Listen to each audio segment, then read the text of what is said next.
अनिरुद्ध उषा की शादी की प्रमाणित कहानी आई है इसमें। भूमिका से भाव देना कवि जी का जय बना जो है था किसी और का, कल किसी और को दे के जाना सही। पंछी उड़ जाएगा प्यार पालो कभी, छोड़ धरती के सारा खजाना सही। होगी दुनिया जुदा कोई अपना नहीं,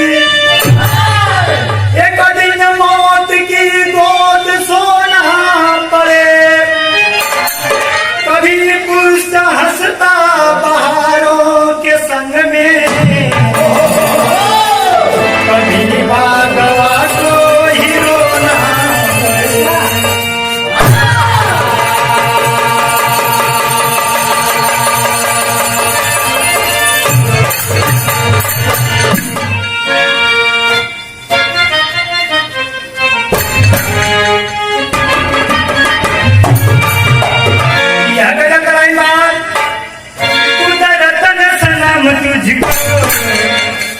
कुदरतन सनम तुझको क्या शौक अदा की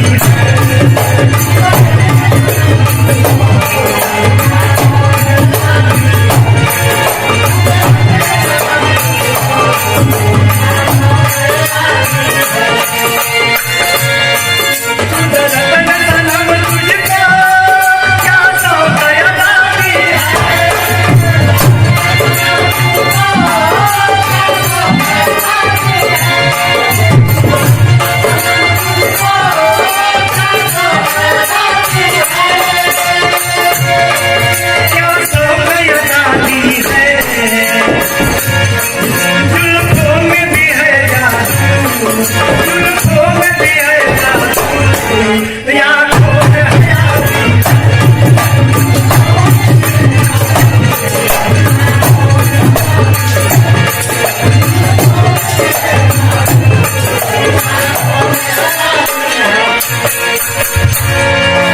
लेकिन कवि जी कितना सुंदर भाव देना बिहार के लाइन में।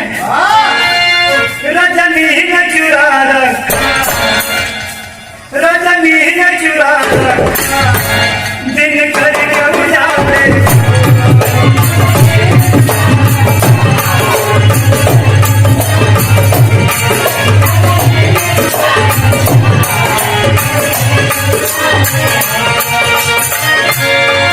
रजनी ने चुरा रखा, दिन करके उजाले।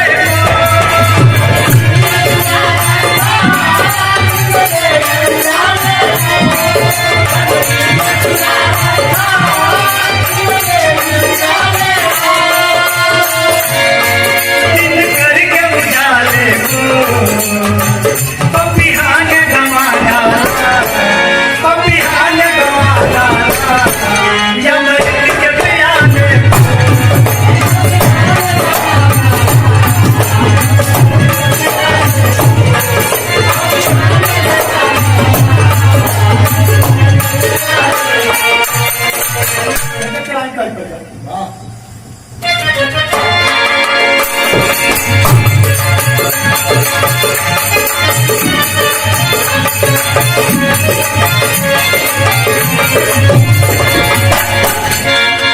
विमान पंडू हुए चंद सासती बाकी, विमान पंडू हुए चंद सासती बाकी। पहले से बात जो साबित हुई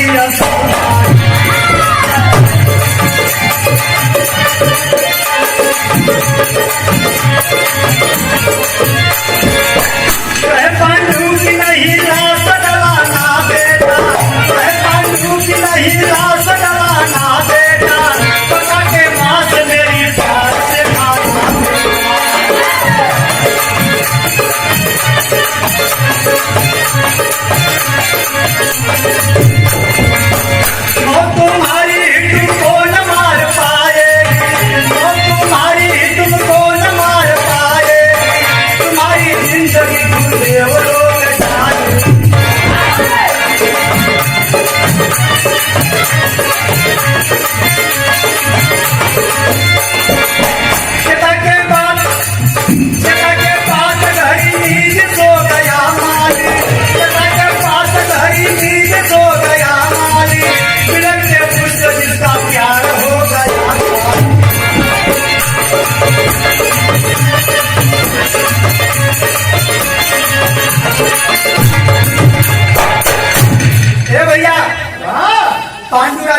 मरले के घड़ी से हुए अपने बेटवा दृष्टि के बदौला कहे बेटा यदि मैं मर जाऊं तो मेरी लाश की मांस फूकना नहीं है, गाना नहीं है, बहाना नहीं है। हमारे बेटा लाश की मांस तुम पांचों भाई मिलकर अगर पका के खाओगे बेटा तो अमर हो जाओगे, ज्ञानी हो जाओगे, तुम्हारी जिंदगी श्लोक नहीं इंद्रलोक में जाएगी। इतना बातचीत आगे पांडु राजा दम तोड़ डरा हो बाबू। जब दम तोड़ डरा तो गीत लग गई।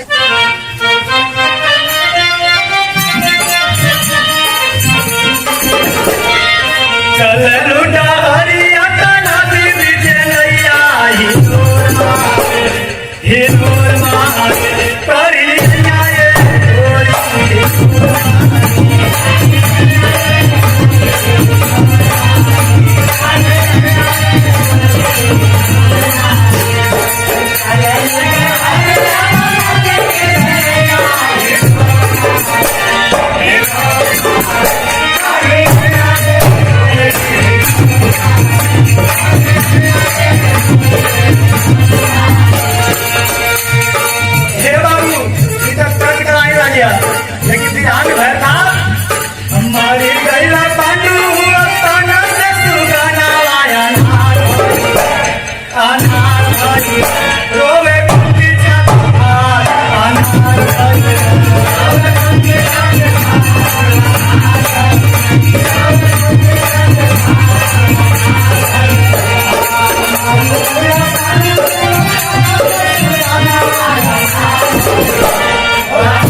एक प्रभु हमके भरत जवानी में विधवा बना देला।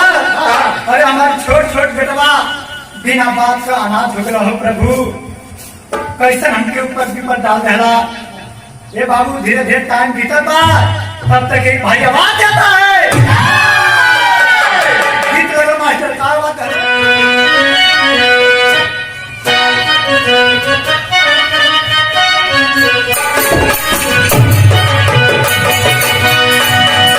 जब मेला देखे जात का गाँव में लचक के साथी सहेली झूठ बना लेते गाँव में यह गाँव में अरे हे स्वरूप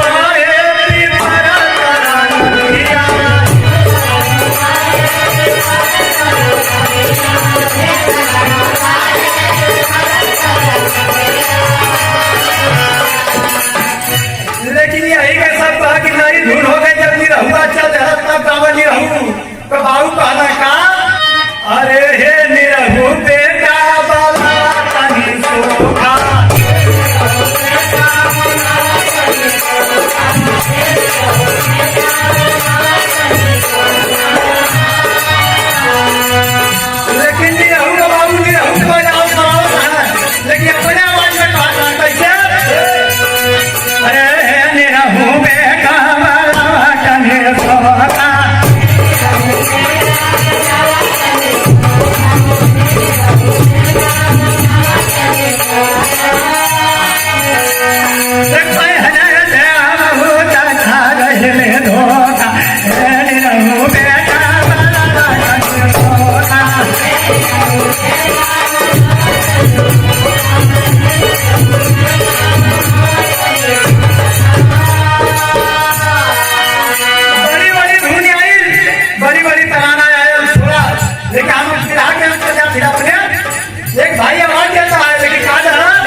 लगी, दूसर भी परेशान हो गया भैया।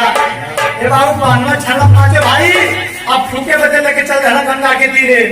जब लेके चल बड़ा हो बाबू, जो ही फूके का तैयारी कर थमा, तब तो दृष्टि के याद आ गल। कया भीम, अरे पिताजी की मांस को जलाना नहीं है, बहाना नहीं है, फूकना नहीं है। पिताजी की लाश की मांस पकाओ, हम पांचों भाई मिलकर खाएंगे। ए बाबू, यार भीम पैदा का की तो कोई कहतरिया सासू।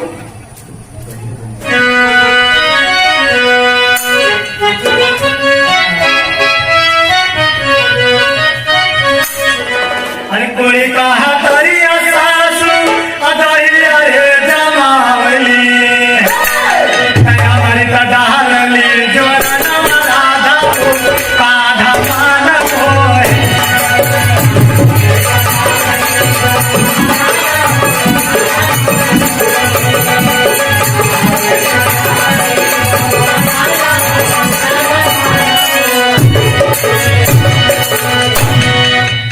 तर्ज का नमूना रहा, लेकिन बिहार में क्या करता? अरे नदिया किनार भीम मासिया पकोल,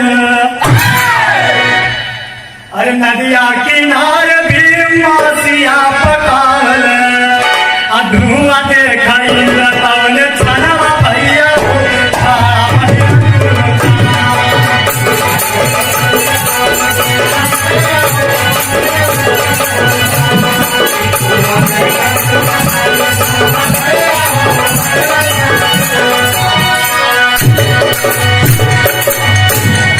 जब गौ मछलियां पकावत हम हो, जब आकाश में धुआं में रहना, जब इंद्र देखले बाद दोनों कान खड़ा हो गल कि अगर मांस अपने बाबू का पकाए खा ली है, अमर हो जाइए, अमर हो जाइए, मार के सिंहासन हमारे छीन ली है।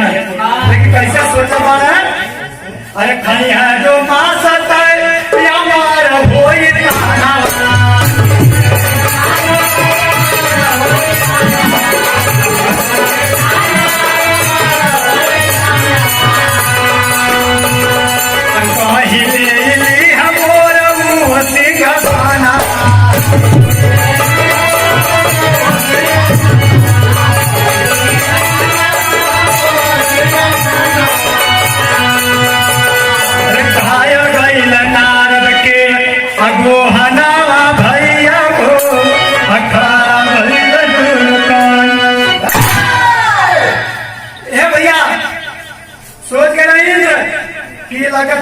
देरी बाद हम पका के खा ली है, हमार हो जाइए तो बड़ा दिक्कत हो जाए। नारद जी के चरण में गिर गया, जब नारद जी के चरण में गिर पड़ा तो टेरी को भागो मास्टर।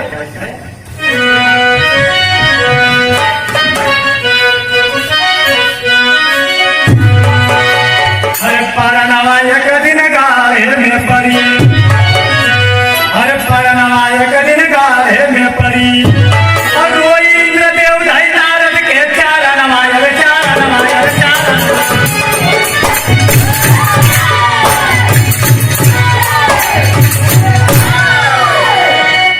जाके नारद जी का चरण पकड़ है इंद्रदेव, अरे मुनि संकट से तो ही हमके दूर कर सकेला। तो नारद जी कहत हुए नारायण नारायण नारायण। कहे बेटा कैसे कहे मुनि बतावत है इस लाइन में, संकट हम पर ही आएगा, एक विपदा गिरी घनेरी है, अंधर पिता बन जाएगा, बस बच्चन की ही देरी है। अरे किसी तरह से मुनिवर धर्मराज को रोको तुम, और जल्दी आकर धर्मदास में आंख में धूल झोंको तुम। कहे मुनि जी जल्दी मछलियां फेंकावा, नहीं तो मछलियां खा ली है तो हमारे से कसमा छीन ली है। तो मुनि जी कहा अरे बच्चा, अरे हमने हमारे बाहर ढाक रखे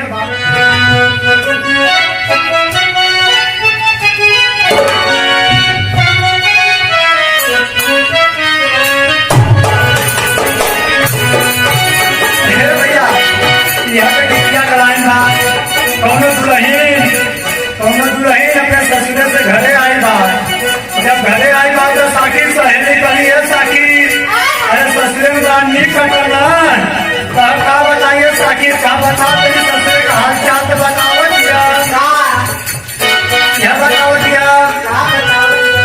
गवने के पहली रतिया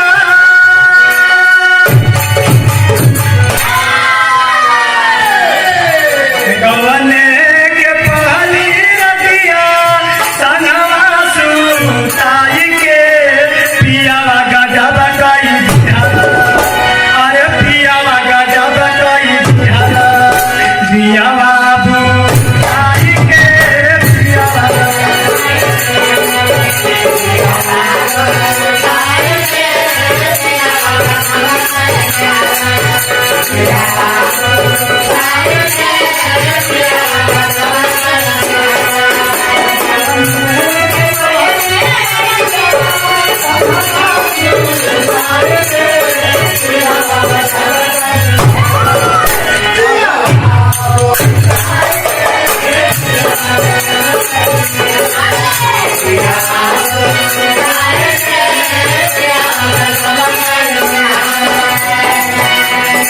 नहीं बाबू जब नारद जी पहुंचना युधिष्ठिर के पास से कह रहे नारायण नारायण कहा रे मुनि जी कैसे यहाँ आ गया कहा बेटा सुनलिए बात कर्म करत बा कहा कैसन कर्म कर दिली तू बतावत है नारद जी कहला बाबू के पास खैबा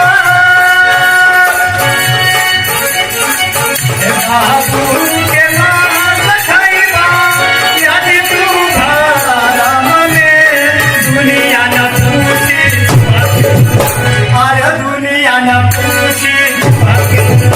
यही सन का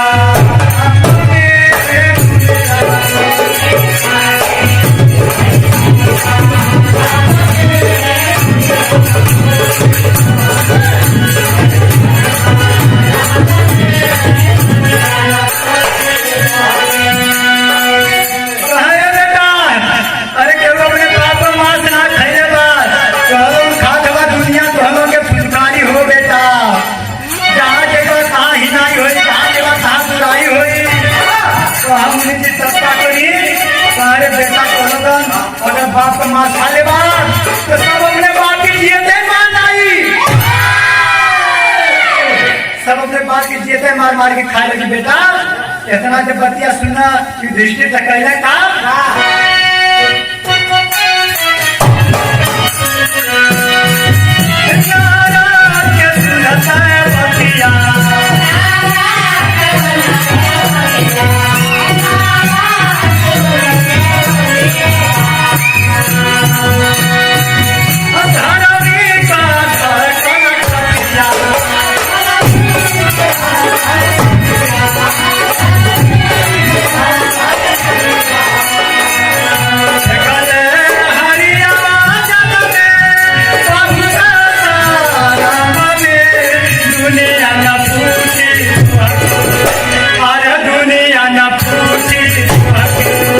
यही सन का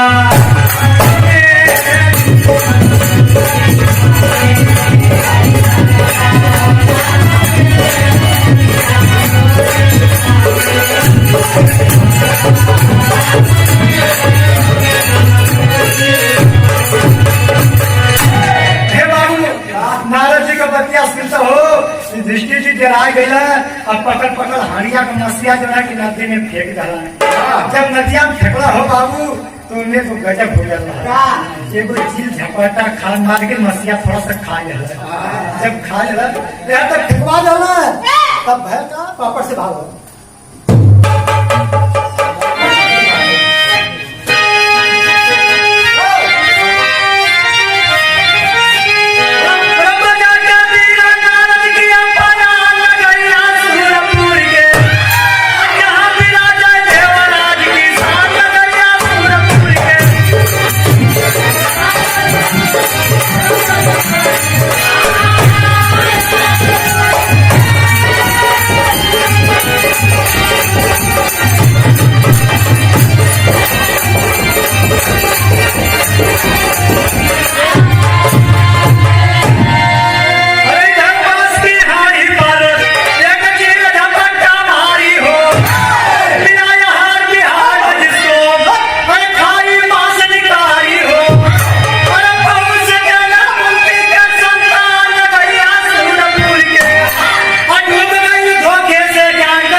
नारद जी पहुंच गए इंद्रो। कहा हो कहा नारायण नारायण। कहा इंद्रदेव अरे मुनि कहा मुनि हम जानत रही है कि तोहरे सिवाय केहू दूसर काम ना कर पाई। कहा बेटा फेंकवाने दहली अब तो सिंहासन बच लगल। कहा अरे मुनि जी तो हम जानते रहे कि तोहरे सिवा केहू कुछ ना कर पाई, लेकिन यार भैया का बाबू आधा से भाव लगा था।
जब धरती खुद अपन घर बनाई तो बोला था दुनिया वाला बस गई है।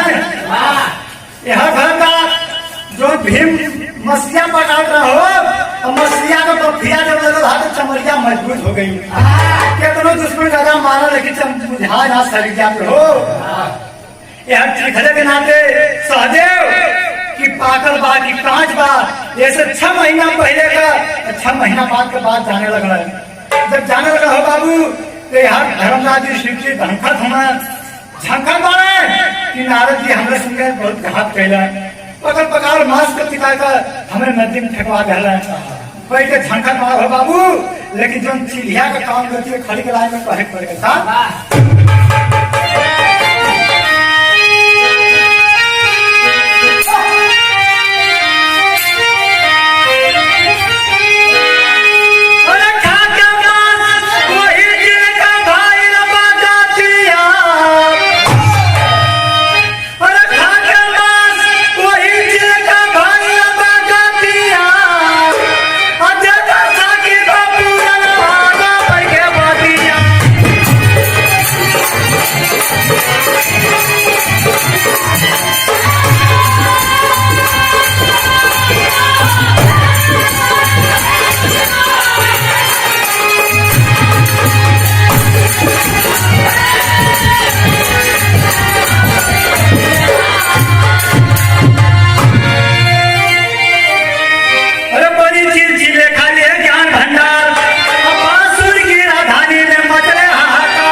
बेटी बनके उषा नाम से कृष्ण के नाती से उस चिड़िया का शादी भई।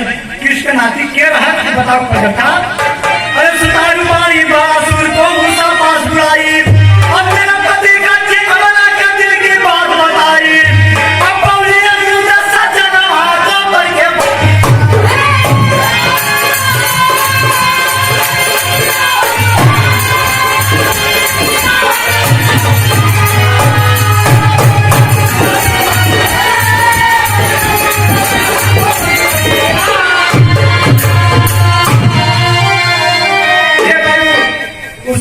की शादी हो जाती है। कृष्ण के नाते अनिरुद्ध रहा हो बाबू शादी हो जाती है। यही तो हमारा विवाह था पांच राजा को देश नारद द्वारा कुंती पुत्र का छलना और अनिरुद्ध की शादी तो गुरु घराना का पड़ता।